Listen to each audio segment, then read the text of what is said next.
आप सब जानते होंगे उनका जो शासन है, शासन चलाने का जो तरीका है वो पहले से ही सही नहीं था।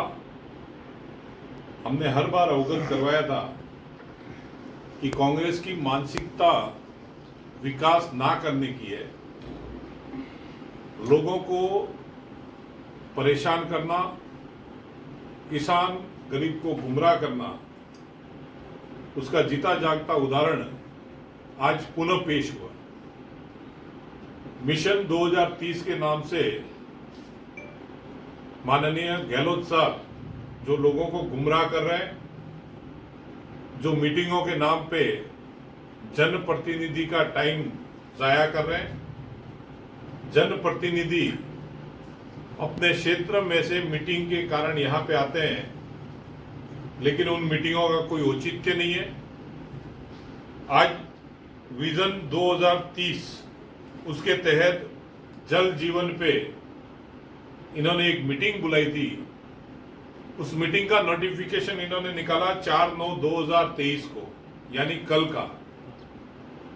आज 5/9 को 1 बजे सम्मान्य सरपंच महोदय, प्रधान साहब और हम सब ने जब पता किया तो यहाँ अधिकारी नहीं थे। उन्होंने कहा कि 15 से 20 मिनट साहब और दीजिए। हम यहाँ लगभग 1:15 के करीब पहुंचे, 1:30 बज गए, लेकिन इनके जो अधिकारी इस बैठक सूचना में जो लिखे हुए हैं, जिसके अंदर सम्मानीय कलेक्टर महोदया भी है, जिसके अंदर स्कूल के प्रधानाचार्य जो सलाहकार के रूप में है, और भी कई अधिकारी है, लेकिन उन अधिकारियों का कहीं अता पता नहीं है। जल जीवन मिशन के बारे में ये चर्चा करना चाहते हैं, लेकिन जल जीवन मिशन में जो आदरणीय प्रधानमंत्री नरेंद्र मोदी जी ने हर घर नल की योजना बनाई और वो योजना यहाँ पे लागू है, उस योजना को लागू करने वाले अधिकारी भी नहीं। सम्मानीय सभी सरपंच महोदय, आपको पता है जल जीवन मिशन के अध्यक्ष हैं, सम्मानीय वार्ड पंच उसके सदस्य हैं, लेकिन इन सरपंचों को कहे बिना वहां पे जो ये रास्ते के बीच में पाइपलाइन डाल रहे हैं, रोड तोड़ रहे हैं, ऐसे कई विषयों पे सरपंच महोदय उनसे चर्चा करना चाह रहे थे। 1-2 पंचायत के अंदर विषय निकल के आए कि जो टंकी बनी है उस टंकी तक आपने कहा है पाइपलाइन जुड़ गई, लेकिन पाइपलाइन नहीं जुड़ी। कई जगह पे जो as per rules pipe 1 metre नीचे डालनी चाहिए, लेकिन वहां 6 इंची डाली हुई है। कई जगह पे पुरानी पाइप जो है उस पाइप से कनेक्शन किए। इन सारे विषयों को लेके ये सरपंच महोदय यहाँ आए थे कि हम 2030 का अगर विजन डॉक्यूमेंट बना रहे हैं तो उस विजन डॉक्यूमेंट में लोगों तक पानी पहुंचे। इन सरपंचों ने ना जात पात और ना ही इन्होंने कोई पार्टी पॉलिटिक्स की। इन्होंने एकमात्र इनका लक्ष्य, जो हम सब पहले से कहते आए हैं कि हर घर में हमें पानी पहुंचाना है, पानी पिलाना है, उसी लक्ष्य के साथ में आए थे।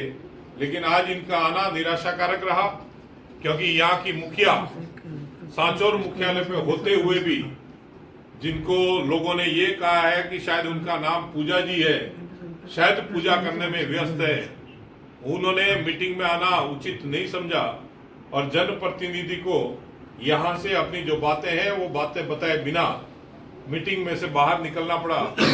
ये कांग्रेस का प्रशासन बताता है, ये कांग्रेस के मुखिया की काम करने की शैली बताती है कि उनको काम नहीं करना है, उनको सिर्फ जनता को गुमराह करना है।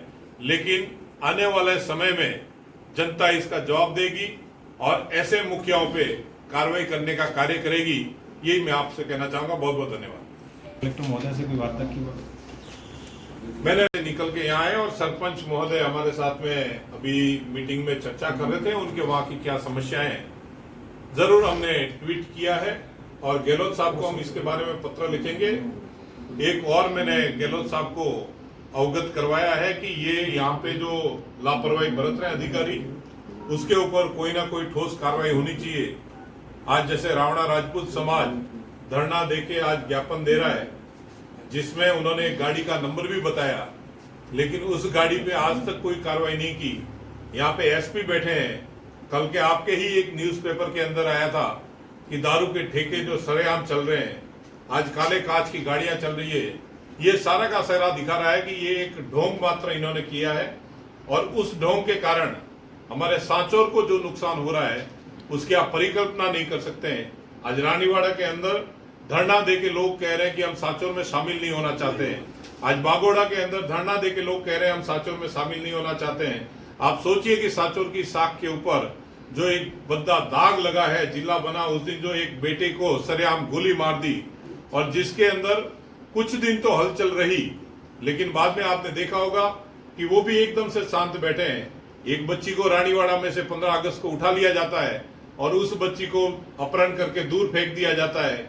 एक बच्ची हड़ेतर के अंदर स्कूल से जा रही है, उस मासूम बच्ची को गाड़ी से रोक दिया जाता है, लेकिन उस गाड़ी को आज तक पकड़ते नहीं है।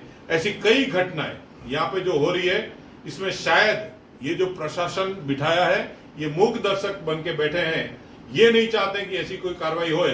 कल के पेपर में था कि पिछले दरवाजे से दारू की दुकानें चल रही है, लेकिन यहाँ पे प्रशासन उस पर भी कोई एक्शन।